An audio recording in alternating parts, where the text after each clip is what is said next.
माला फेरत जुग भया, फिरा न मन का फेर। कर का मन का डार दे, मन का फेर।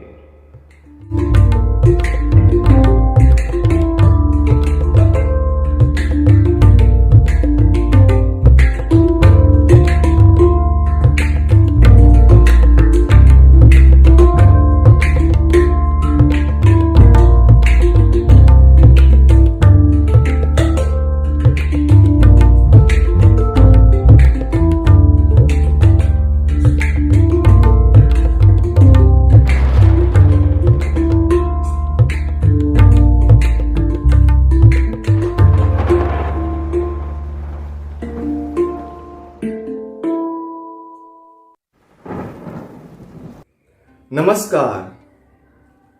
जीवन में कोई साथ रहे या ना रहे, मगर आपका शरीर और मन आपकी आखिरी सांस तक आपके साथ रहेंगे। अगर ये बात हम समझते हैं तो क्या हमारा फर्ज नहीं बनता कि हम इनका ख्याल रखें और इन्हें सशक्त बनाएं?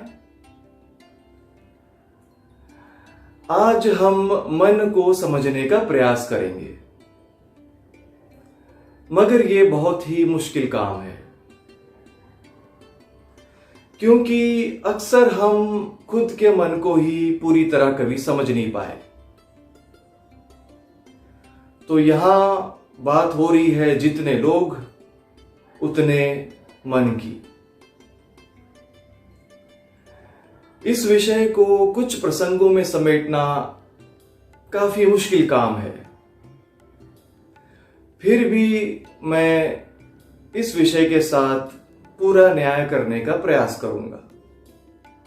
मन शरीर की तुलना में सूक्ष्म है, मगर भौतिक तत्व से ही बना है, तो उसका भौतिक चीजों की तरफ जाना यानी दुनियादारी के विषयों में आनंद लेना एक स्वाभाविक सी बात है। उसका काम है दुनियादारी के विषयों में रस लेना, और हमारा काम है उसे वहां से उठाकर अनंत भाव में यानी ईश्वर भाव में स्थापित करना, ताकि जीवन की यात्रा में आने वाले उतार चढ़ाव से हम कम से कम आहत हो। दुर्भाग्यवश मनुष्य जाति के अधिकांश दुखों का कारण उसका मन बन चुका है। हमें किसी बाहरी दुश्मन की आवश्यकता नहीं, एक आवारा अनियंत्रित मन ही काफी है दिन रात पीड़ा पहुंचाने के लिए। ये बहुत ही विकट स्थिति है हम सभी के लिए। हमें मन और शरीर इसलिए दिए गए थे ताकि हम इनका सदुपयोग करके जीवन में ऊपर उठ सके, ना कि सिर्फ इनके मनमानी का शिकार होते रहे।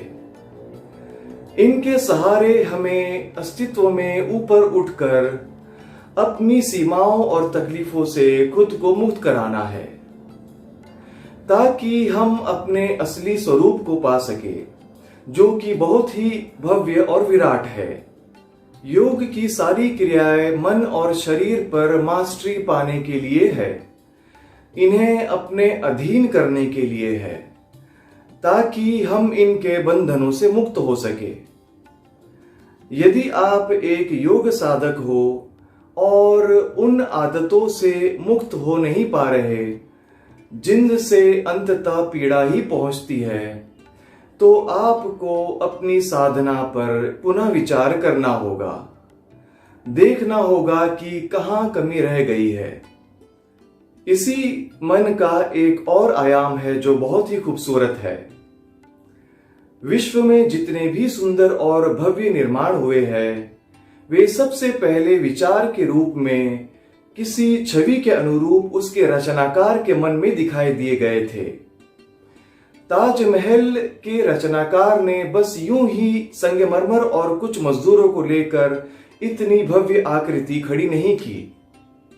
पहले वह आकृति उसके मन में आई और फिर उसका निर्माण हुआ। आज उस आकृति को देखने के लिए सैकड़ों वर्षों से हजारों लाखों लोग दुनिया भर से भारत आते हैं। अगर यही मन एक व्यक्ति में सुंदरता और प्रेरणा का स्रोत बन सकता है, तो दूसरे में दुख, दर्द और कष्ट का कारण कैसे बन जाता है? जब हमें अपने हाथ, पैर या चेहरे से कोई परेशानी नहीं, तो मन से इतनी परेशानी क्यों? क्या कभी ऐसा हुआ है कि आपके हाथ ने अचानक से आपको एक थप्पड़ लगा दिया हो? या फिर आप कहीं खड़े हो और अचानक ही भागना शुरू कर देते हैं क्योंकि आपके पैरों ने भागने का ठान लिया? नहीं ना? वो इसलिए क्योंकि वे आपके पूरे नियंत्रण में है और अपनी मनमानी नहीं कर रहे। मगर मन, एक अशिक्षित, अनियंत्रित मन ही सारी समस्याओं का कारण है। जब यही मन शांत और स्थिर होने लगता है, तो वो आपके अधीन हो जाता है। तब आप जब चाहे उसका इस्तेमाल करें, और जब इस्तेमाल नहीं कर रहे होते हैं, तो वो वहीं धरा रहता है। चलिए अगले एपिसोड में इस बावरे मन को शांत करने का प्रयास करेंगे। तब तक के लिए धन्यवाद।